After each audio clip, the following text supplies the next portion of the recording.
If you're anything like me, when you think about England in the Middle Ages, your mental timeline starts with the Norman conquest in 1066.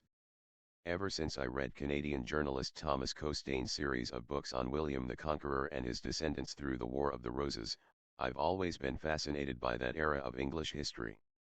Who exactly they conquered, by contrast, has always been a little more hazy in my mind. My vague mental picture remembered Hengist and Horsa, the memorably named but probably apocryphal mercenaries brought in to aid the local populace only to instead lead a full-on Anglo Saxon Jutish invasion, pushing the native population into Wales and dividing most of the island into many tiny kingdoms. Those tiny kingdoms then spent centuries at war with each other until the Vikings came along and ravaged the island for the next several centuries, until finally being conquered by the Normans. Marc Morris' book The Anglo Saxons offers a well-written and coherent general history perfect for those like me who knew very little about this subject to begin with. He offers a sympathetic look at a civilization that achieved much more than to be the serial victims of foreign invaders. As Morris tells it, the peopling of Britain by the various Germanic groups wasn't so much an invasion, but more like a flood filling a void.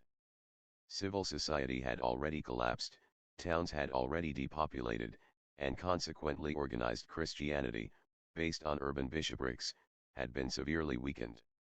This for him answers the question, why did Christianity and Latin survive Germanic invasion in most of the rest of the Western Empire, but disappear in Britain?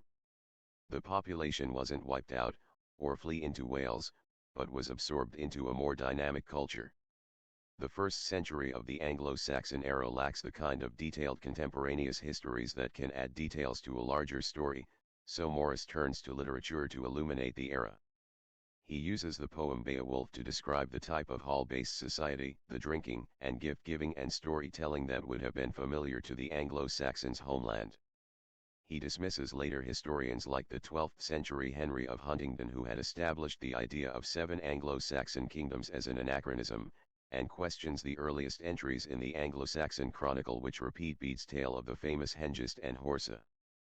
He declares that the archaeology instead suggests that there were no Anglo-Saxon kings in the 5th century, or even obviously rich elites. Instead the various groups lived as independent farmers. I'm not sure I'm convinced by this.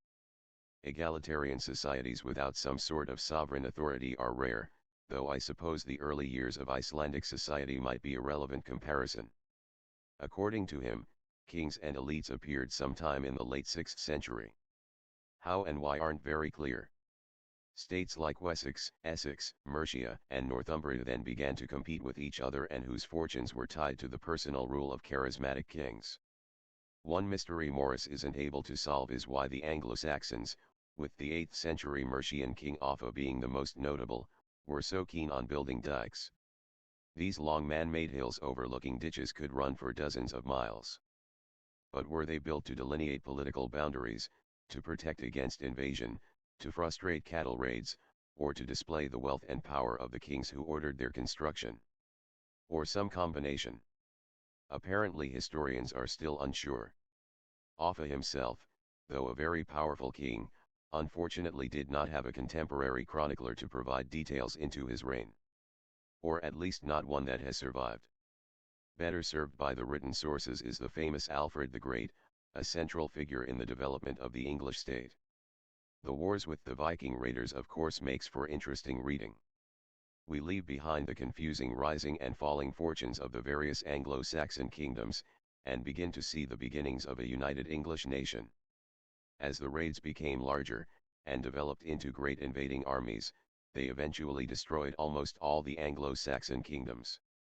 Alfred managed to preserve his kingdom of Mercia, and his descendant Aethelstan was able to declare himself king of the English and all of Britain.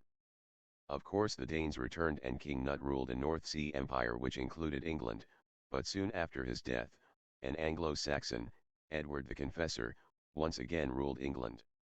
The fall and rise of Christianity in England is a major theme of the book. While Christianity collapsed with the coming of the pagan Anglo-Saxons, it managed to hold on in Ireland, which had never been a part of the Roman Empire.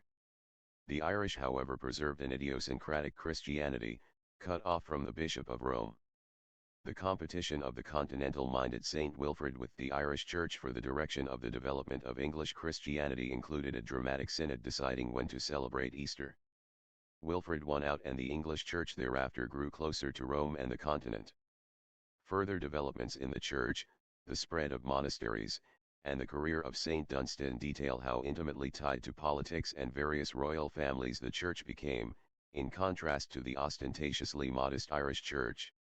The Anglo Saxon era was a turbulent time in English history, with multiple kingdoms and a lack of historical sources for crucial stretches of time and in disparate regions. The north of England, for instance, fades in and out of the story as the sources allow. Morris writes well, however, and communicates clearly about what is and isn't known. For those listening to the audiobook, I would recommend taking a good look at a map of medieval England beforehand, especially for non-Britons.